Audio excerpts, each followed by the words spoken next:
Alright, so the next drawing activity, of course, is we're going to do the hand. And the hand's really hard to do.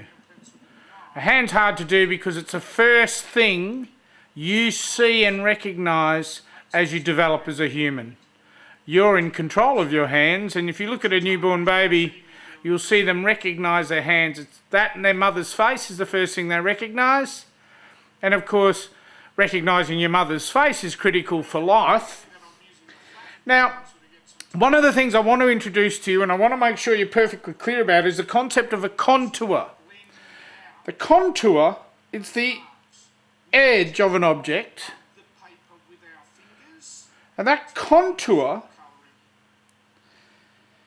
is, of course, also a negative shape.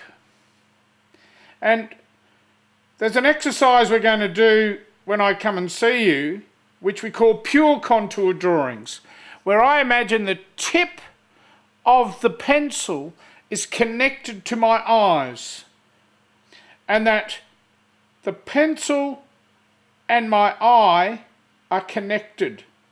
So as run my eye up the contour of the negative shape, the pencil follows. And that's training. Of course, every kid I know has done something similar to this. Certainly, I've done it. In fact, with all my children, I've made birthday cards and Christmas cards for their grandmother of their handprint drawing around, and you have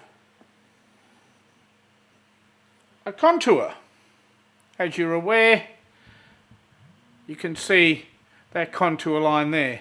Now, of course, that looks like a glove. That's not what we want, but it gives you an idea of what I'm talking about. So, the contour, the negative shape, and that training is critical. Now, what I'm going to do is turn the microphone off. I'll do the drawing, and I'll make sure that you pay attention to the way in which I build the drawing. Now remember, it's very important to realise that all artists build the drawing. You start very faintly with your drawing and you build it up layer upon layer. In painting terms, we call it fat over lean, where you have very light preparatory stuff and you slowly build that up over time. You have to make sure your pencil's sharp and you have a nice edge so you can get that tone happening. So let's get started.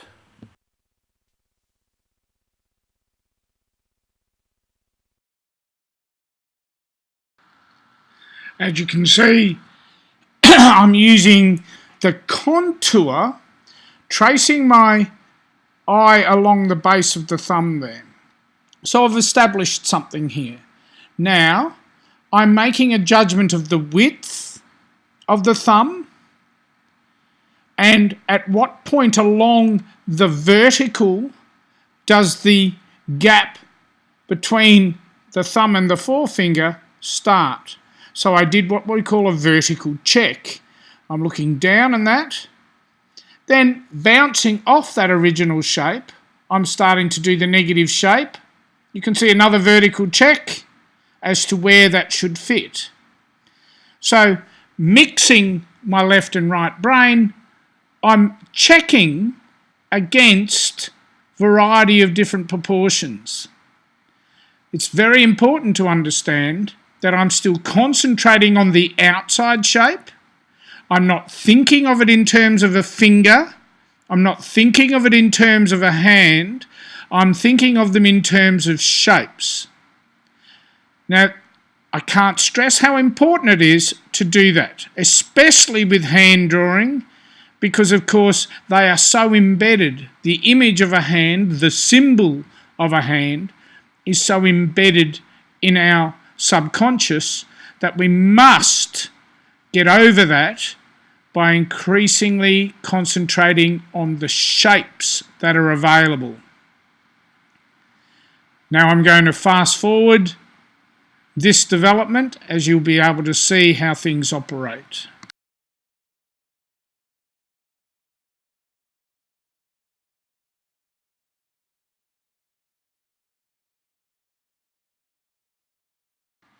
So you can see that I'm working on the negative shape only. The silhouette, I'm not doing anything inside the hand until I'm satisfied. Now I bounce off all the various parts that I've drawn, checking horizontally and vertically against the items, looking at negative shapes. The thumbnails and fingernails become a negative shape.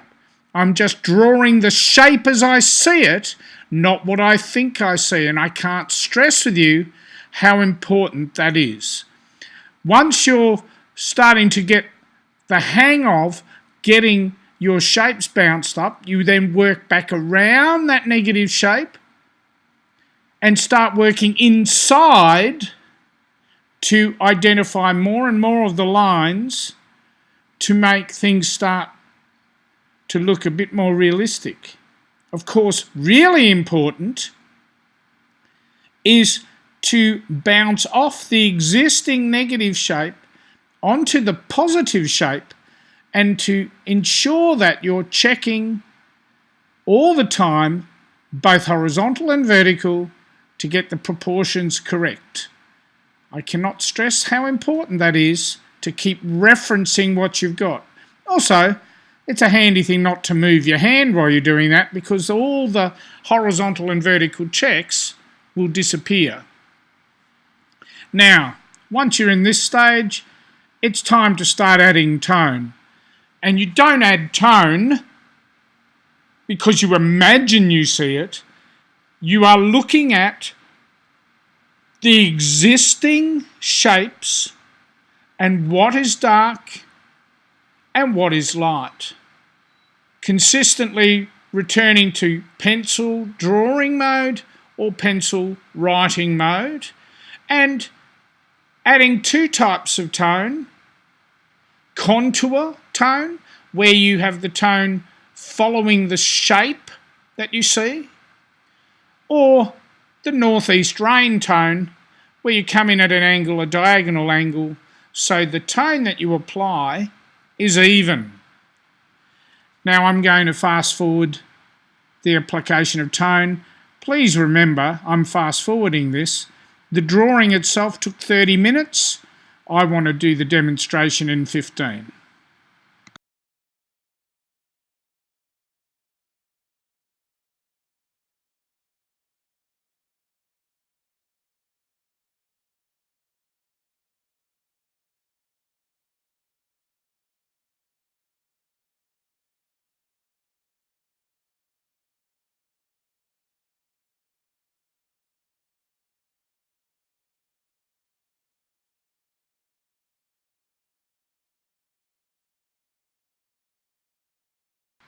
As you can see, I'm mixing northeast rain, there's the northeast rain coming there,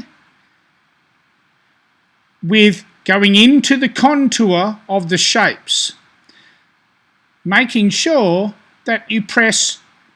And what you can do, of course, with tone is add a small amount of tone very lightly and then add over the top. So you build the fat over lean. Remembering too, I'm double checking my vertical and horizontal checks to ensure that where I place the tone fits, especially with the knuckles, fits with the reference to every other item or shape in the drawing. Leaving white, the paper, leaving that available so we have the shine. It's nice to consider negative shapes in tone because you can work back into the pencil drawing and you end up with the white section with shine as if the light's reflecting of it because you've drawn everything else. And I'm not making this up, I'm looking at what is in front of me as far as the tone is concerned, which is why it's important to get some direct light when you draw.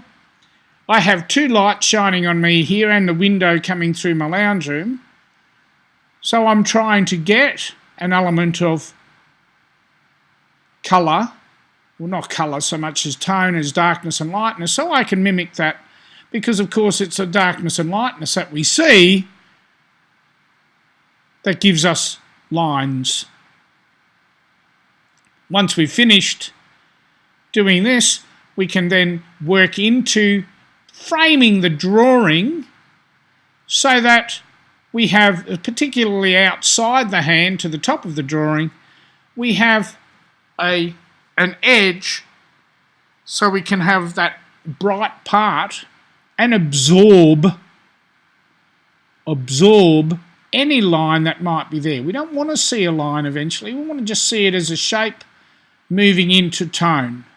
So you can see I'm now working on finishing the negative shape, the back there at the hand, and I've decided that I'm going to do a circle a la Zoolander's male hand model, so I can give myself a nice border around the shape so that it highlights the lightness around the fingernails and the edge of the hand. This is an important part of any drawing. I say to all of my students, you wouldn't do a sentence with a capital letter or no full stop. You must have a capital letter and a full stop with a drawing. And that's your framing. You can see I'm building this up, and then I'm going to really kick in to do some very hard tone to give myself a nice edge. I'll fast forward that up until the end.